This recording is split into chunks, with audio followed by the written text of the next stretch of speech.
Thank you for joining me this morning, and we're continuing our study about the rapture of the church and talking about the differences between the nation of Yahusha or Israel and the church, and also the Gentiles. And as long as you keep these three groups of people separate from each other, you'll have a better understanding of how the end time events are going to unfold and not be confused because you've lump these groups together, and they were never intended to be lumped together. Yahuwah, our Creator, is dealing with three groups of people right now, and that is the church, the nation of Yahusha, and the Gentiles or unbelievers. Now, I want to read from my notes in this session concerning the church in Yahusha or Israel, and concerning the relationship between the church and Israel. Are they two really the same, or are they supposed to be different? The misguided effort to blend the church and Israel into one entity continues. First, it was replacement theology, the false teaching that because of their rejection of Yahusha as their Mashiach, Yahuwah had no more use for Israel or Yahusha. Instead, he has transferred to the church all the promises he had formerly made to them. According to this view, the rebirth of Israel in 1948 was nothing more than an accident of history, not the fulfillment of prophecy. They say the only future for Israel is through the church. This is a lie. This is a something you want to steer away from and reject as being a lie out of the pit of hell. And then there's another one that is also a lie. Then the view is called the remnant theology view that distinguishes between national Israel and spiritual Israel, and they call themselves remnant Israel. Now, according to this view, remnant Israel is a spiritual body, just like the church. They interpret Romans chapter 11, verses 17 through 19 to say that the church has been grafted into remnant Israel, and they are now one and the same. No, the church has never been grafted into Israel. The church has been grafted into the Messiah, into the Mashiach. You know, that's what causes the Jew and Gentile to become one new man, is because both Jew and Gentile can become a part of the bride of the Messiah, the Mashiach, by believing in the Messiah.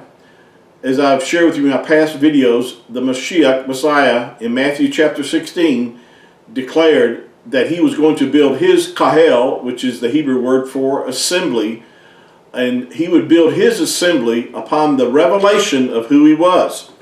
You know, if you just read it from the English translation, you don't really get the full, the intent of what the Messiah, Mashiach, was saying. In the English translations, it says that, talking to Peter, James, and John, and he asked them, who do men say that I, the Son of Man, am? And they said they quoted different people, and then Peter said, thou art the Messiah, the Mashiach, the Son of the living Elohim. And then the Messiah said, flesh and blood did not reveal this to you, but my Father, which is in heaven, has revealed this. And he said, upon this rock, or upon this revelation, see, a rock is a foundation. He's saying, upon this revelation, I will build my church. He didn't say, I'm going to build my church upon Peter. No, he said, I'm going to build my church or my assembly upon the revelation of who I am. And so that's the assembly, that's the church, that's the kahel that Yahusha is talking about. Now, Yahuwah is still dealing with the nation of Yahusha. But again, Israel, the Gentiles were never grafted into Israel. We're grafted into the Mashiach, into the Messiah.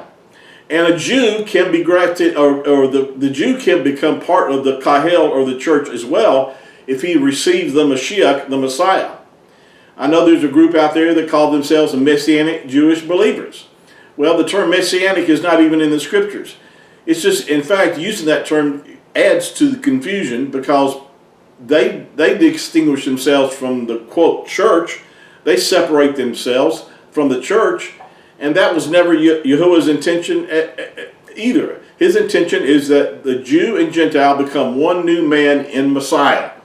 And then he has still plans for the nation of Yahusha. He still is going to fulfill the promises that he has made to them. As I've mentioned to you about this theology of remnant theology, that says that that all Gentiles have become part of Israel.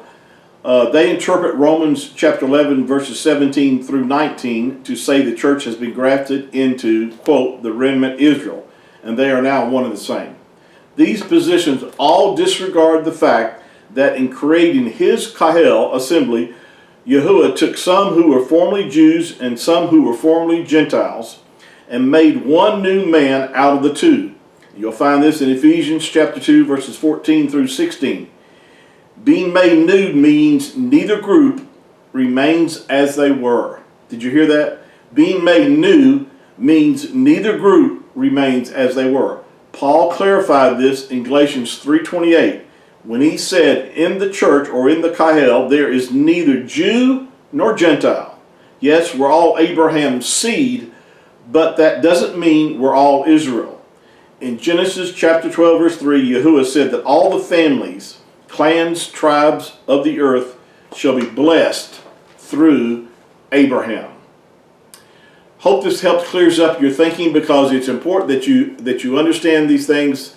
I know that they've helped me tremendously learning these things to understand end-time prophecy and understanding how things are going to unfold, and to understand that that's another reason why the church will not have to go through this tribulation period or Daniel's 70th week or Jacob's trouble, because it's all about Israel and it's all about judgment upon the nations of the earth for rejecting the Messiah and for removing the sinners off the earth, so the millennial reign of the Messiah can begin. Until next time, thank you for your time. Shalom.